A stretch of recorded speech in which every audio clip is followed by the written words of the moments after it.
War der fünfte schon. Der fünfte wie in die Nase jetzt als Tropfenschweißer. Also kommst du von hier so her. So dass man sehen kann. Also das ist gut Tropfenschweißer, ohne Licht. Ja. Du musst die Finger von der Licht.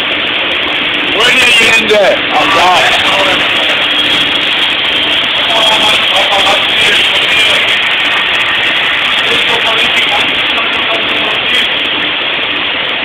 Und die Wechsel dann auch so ansetzen. Und den Draht. Ja. Das ist mal schön einstellen, anfeuern. So. Mal schön hochkurbeln.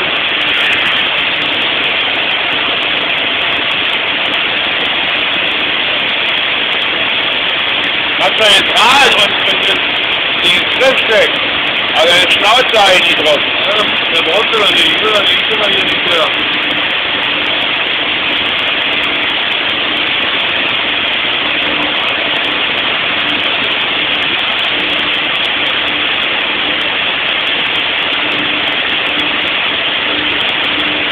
So, kannst du die Schnauze nochmal fotografieren?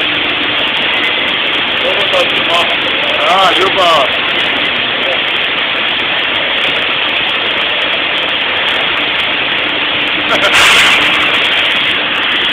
So ist mein Kameramann.